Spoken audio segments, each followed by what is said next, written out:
দেখেন দেখেন ভারতীয় পণ্য বর্জন করার জন্য ভারতের বয়কট করছে।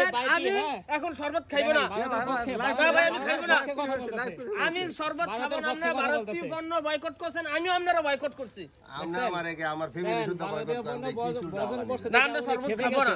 ঠিক আছে ভাই, ঠিক আছে ভাই। না না না, ভারতের পণ্য বয়কট করতেই হবে ভাই। না, আমরা করব না। হয় আমাদের দেশ সামনের দিকে আগাবে না। কেন? বাইরে আসলে কি করছে, ভারতের পণ্য বর্জন করছে বিধায় এই বাইরে খেপে গেছে। খেপে গিয়ে বলতেছে কি, ভারতের পণ্য বয়কট করছেন তো আপনি, আপনাকে আমি বয়কট করলাম। সে তার দোকান থেকে শরবত খাবে না। দেখেন চিনা এখানে, সত্যি কথা। না না, আসলে ভারতের পণ্য বর্জন করেন ভাই, বুঝছেন? এখন সময় আছে। আমরা করব না ভাই, আমরা বয়কট করব না। এরা আমাদের স্বাধীনতা যুদ্ধের সময় আমাদের পক্ষে ছিল। না না, পক্ষে ছিল না, ওরা আমাদের পক্ষে নাম দিয়ে, বুঝছেন, পক্ষে তো ছিল 2 টাকা দিয়ে 15 টাকা নিছে। হ্যাঁ হ্যাঁ, 2 টাকা দিয়ে আবার 15-20 টাকা এখন দেখেন ফিলিস্তিনে হাজার হাজার লোক মারা যাচ্ছে, কই কোন লোক তো যায় না। একমাত্র কে দেয়? ইরান কদ্রু বিভিন্ন ভাবে অস্ত্র দেয়, আর কেউ দেয় না নাকি ভাই? না না, প্রকৃতি বন্ধু কার? ফিলিস্তিনি প্রকৃতি বন্ধু একমাত্র ইরানের।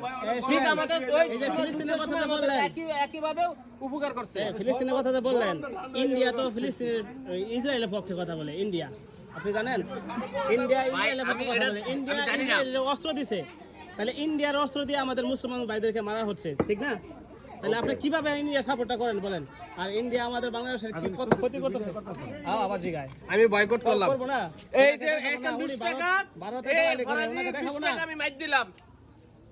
এই যে 20 টাকা মাইর। এই দেখেন, উনি আসলে এখানে ভারতীয় টি-শার্ট দেখার পরে উনি আসলে খেপে গেছে। খেপে গিয়ে ওনার সঙ্গে আসলে একটু খারাপ বিহেভ করে তারপর চলে গেল। তো যেহেতু যে যত যাই কিছু করুক, আমরা ভারতীয় পণ্য বর্জন করবো ইনশাআল্লাহ।